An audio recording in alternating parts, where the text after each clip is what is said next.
Hey everyone, welcome to what's happening in real estate this week with Conrad Zurini, broker owner of Remax Escarpment in Niagara, and we got Brian Hogben, Mission 35 Mortgages, and myself, Rob Golfi with Remax, the Golfi Team. So guys, I'm telling you, it's a wild, wild west out there. Oh yeah. Okay. So I go on this listing presentation with one of my agents on the team. This one was in Niagara Falls in Chippewa. And so there's an area there that they are developing, and it's got like 2 acre, 3 acre lots. It just depends where it is. There's 2 sections of it. Very nice area, beautiful. So I go in there, and the house was built it's probably about 16 years old, right? And it's a bungalow, and nice property and everything. So and I'm talking to one of my agents that were going in. I said, and I do 3 different formulas to calculate price, right? Wow. And just to see if they line up. If they all line up, then I know I'm right. I'm right. So before going in, I'm thinking, age and property and everything. I'm just trying to figure out. So now I walk in. The house, is 16 years old. There's nothing fancy about this house. There's nothing, crazy fancy. It's no upgrades. There was a brand new house that did sell on the next block over. Acreage, maybe a little bigger, more acreage, bungalow, size of house, almost the same. Sold for $2 million. And it's brand new, and with like a shitload of upgrades. So I'm going in there. So now I'm trying to talk, and I meet the wife, and we're talking and everything, and I'm thinking that I could tell already the husband's just a little off, just a little off. But I didn't realize it's not him that's really off. It was her, and she would talk about they sent me an email after, and I basically told them, I said, if you go over 2 million, you're too high. Well, actually, the house should be about 1.5, 1.6. They want to list at 2.3. Oh, wow. Way too high, way too high. Yeah. Then he's thinking that I have a connection with every single agent in Ontario, and I told them that I'm at this house and this is the price I gave. and you broadcasted. Yeah, I broadcasted.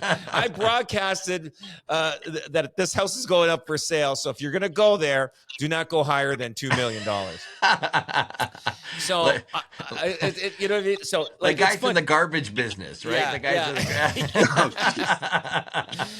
So anyway, like this guy here, so I said to him, and I already knew that he's want too much, and I wanted to get out of there. And I just said, don't go higher than 2 million. I says, you're pushing it at 2 million. Really, it should be 1.5, 1.6, just because of the age. And just to give you an idea, this house in the backyard, he had aggregate concrete all the way around this pool. Beautiful. Gorgeous, but no other landscaping around the back or anything. There's trees beyond, but in that pool, they filled it up with stone. You see the outline, and you can see the hump of stone there, right in the pool, in-ground pool. You're kidding? It's a feature now. Yeah, it's like a sand trap. It's like a sand trap. Yeah, the new one. And he goes like this. Well, we weren't using the pool anymore, so I just thought I filled it. I go, well, you should have done something with the landscaping, but I mean, he goes, we didn't think we were going to move, and I go, well, that's an issue there. I go, that is a major issue. So anyway, he didn't think it was. He thought it was a good feature. Yeah. He thought it was a good feature. So anyway, he was telling me that our neighbor says don't sell under this, right? I said the neighbors are always going to say that, right? Because they want high value. I said, look, I want to sell your house, but I don't want you to be upset if it doesn't sell for a certain price. And anyway, so she was telling me that you don't know what you're talking about, this and that. So I said, hey, listen, think about it. Let me know what you want to do. Usually I would give the closing line, like, here, sign here. Like, forget it. These people here were good. And so he sends me a long email. It's, one part of it, he says, I don't care what the market says, right? I showed him the comparables. I don't care who you or Rob, this is the other agent he sent this, are talking to or already talked to. I own the house and it gets sold if I accept an offer. And then here's another part. If you or Rob have a prospective buyer in mind, or already spoke with someone today isn't going to change my mind. I'm listing my house for 2.3 and I'm not budgeting much, budging much. And this guy was pretty pretty angry on there. And he's telling me, I was a police officer and I know how to read people. He did not read me right. Cause I had to tell you something. And the one thing I asked them, Conrad, Brian, I said, what is the most important thing you want in a realtor when that you're looking for in a realtor? Yeah. Honesty. 100%. I'm like, what the heck? I said it. I said, you wanted honesty, right? But I love that. They wanted me to agree to their price. And then they say, did you drive by? Did you talk to other agents? And I said, no. I said, are you kidding me? I'm not telling anybody about your house. I go, not till I have you under contract. And so other realtors, they go through this. You better be careful, Rob. You might be getting some speeding tickets now. Like some unusual they got your speeding license tickets plate or now. something. It's okay. Careful, okay. Listen, in Niagara, I am very well connected. I grew up in that area. I know I got a lot of friends on the force. I just give them a phone call, say, hey, what's going on here? It's like, I'm good there. It's when I'm on the highway. I don't know any OPP guys. I am screwed there. It's like, I throw out names. I say, hey, do you know my buddy? Do you know this? This OPP? I don't know anybody. Well, so I got to drive. I got to rural roads. I got to be good on the OPP. Yeah, but it's interesting. It's funny. I just did the numbers, the 90-day inventory. Okay. Yeah. And it's actually gone up because like in Hamilton, it was around 29%, like Hamilton proper. Now it's like 32%. Oh, wow. But if you take the Ancaster, Waterdown, Bimbrook, those, they're at 41%. Wow. Of the inventory is 90 days or more. And when you look at Oakville, again, another higher end community where they think they know a lot too, right? Right. I'm going to maintain my price, 41% 90-day inventory, and Burlington's sitting at around 35%, and Niagara, oddly enough, is 36%. But and the lowest is Hamilton, like the old Hamilton proper. But those higher end communities, they really, they're armchair realtors, and I know a lot of people have a lot of information, but they are getting a lot of voices from their neighbors, right? And those neighbors probably have a high mortgage and want to make sure that they're not going to be underwater. So the advice from your neighbors is really corrupt at the end of the day, right? So the fact that all these realtors had a similar price tells me, it works. And what you're doing, 3 methods, Rob? Those 3 formulas. Methods, yeah, 3 formulas. That's what appraisers do as well. So you're right in line with the way the way evaluations are done properly. It's just but you got people that are just digging their heels, right? They love their homes. It's hard. They want you to agree with them, and then they get upset when you tell them. And I said to them, I go, listen, if a lawyer says to plead guilty and you're not guilty, you know what I mean? Like I don't know, like wrong scenario. But like you go to a doctor or lawyer, you take his advice, but why not the realtor? I says, look, I didn't get to where I am today lying to people or bluffing people. And I go, look, call another agent and think. There was one time, I got to tell you something. One time I had a listing and it was a waterfront listing and very expensive house. And I had it and I'm like, you know what? We're not selling it for this price. And the guy didn't want to reduce, right? Didn't want to reduce.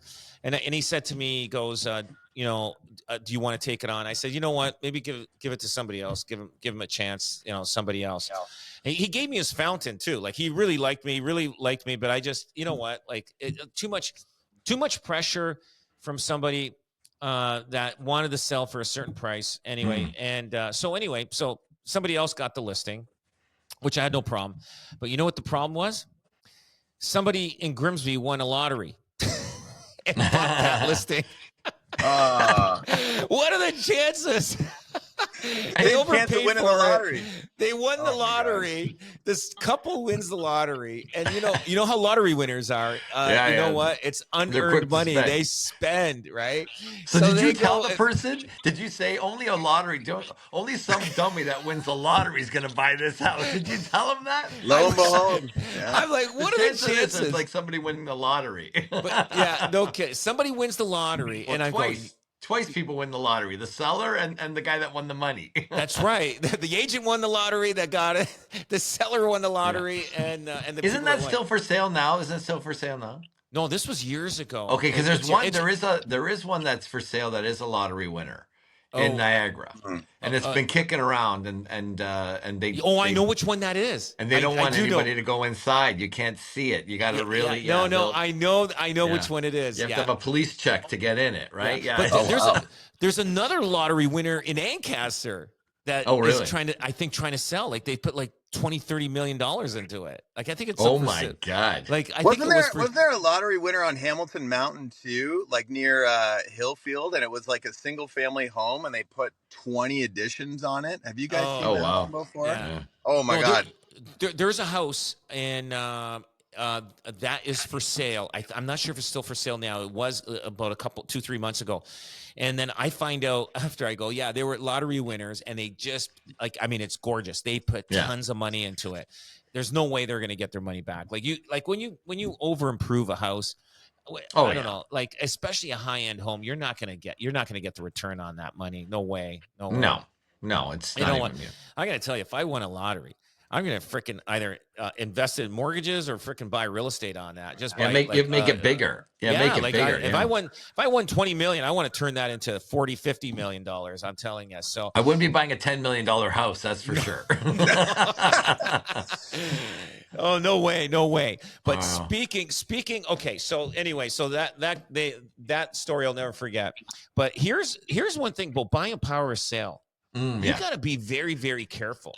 Yeah. Because when you sign on the dotted line and you purchase a power sale, whatever that house is like when you take possession, you cannot go back. There's no like, hey, the sewers are backed up or whatever. Yeah. And I'll tell you, sometimes the people that own the house, they get vindictive and they get upset and they do something to the house to make so the next homeowner they go through some major pain. I knew somebody that poured concrete down the drain and it messed it up. So the one thing is, like Brian, you deal with power sales, you know what it is. Those contracts are ironclad. Oh my God, yeah. There's you cannot. There's nothing you can do on closing day if the windows are all broken. That's it. That's how you buy it. And you know what? The financing too. People got to be really aware because you can be an A client, perfect credit, great income, have everything good, but if the property looks terrible, it's good. It's important for people to remember when you get pre-approved, the person's pre-approved, not the property, right? So you could be A1, but if that property is missing the kitchen, bathrooms torn apart, they put a little bonfire in the basement, God knows what they did. The lender may say no to it. The lender may say, listen, we're okay with you, but that property is a dog's breakfast.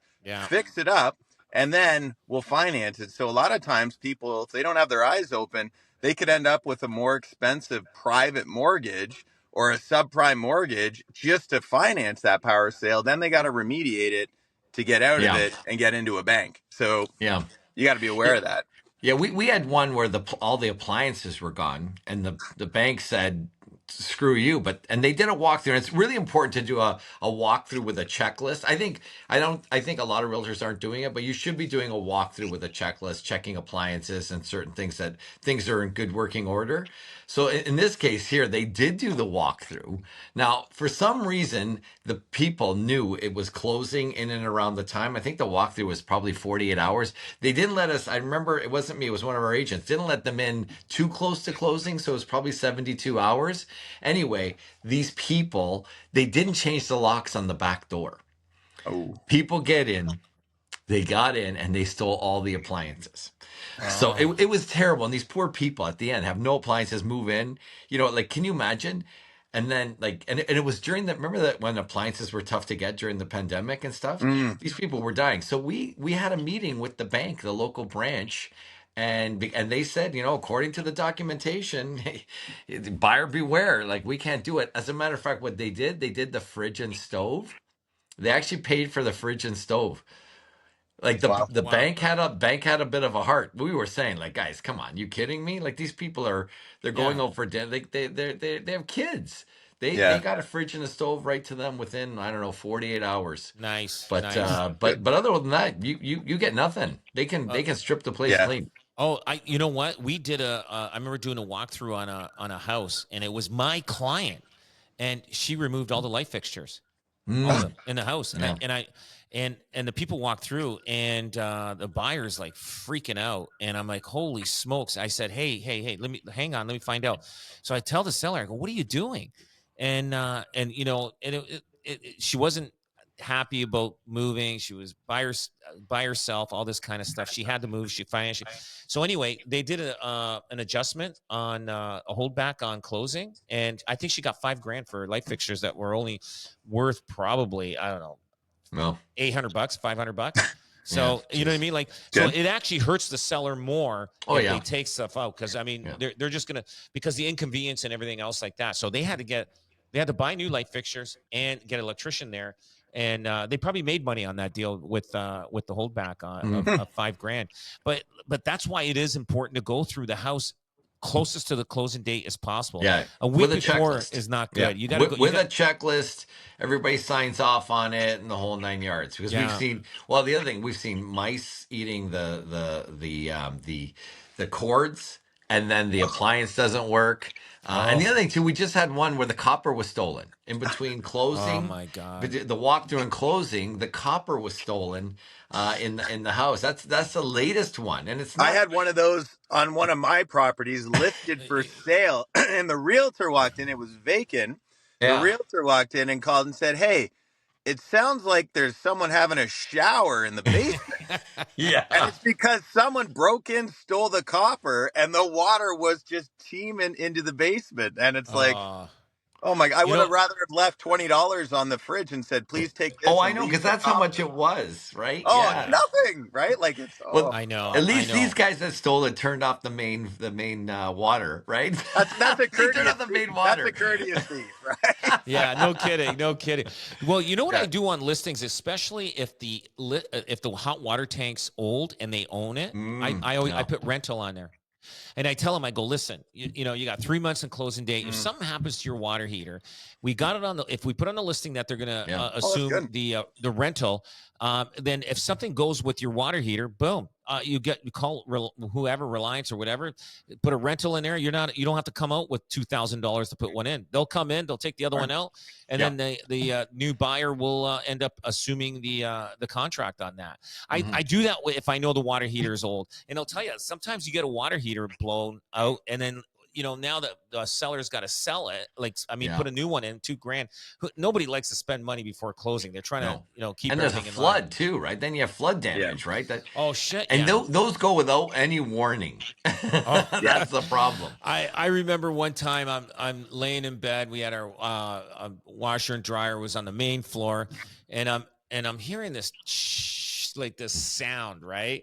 And the washer hose blew. But the thing is, I couldn't understand what the sound was, and I'm seeing it was the hot water tank, the hot water hose blew, and I'm seeing all the windows all fogged up in the house, and I'm like, what's going on here? So I go downstairs, the whole main floor just like water just coming out. Who knows how long it was doing that's that. the worst. And then the basement, everything's just falling down from the ceiling, the drywall.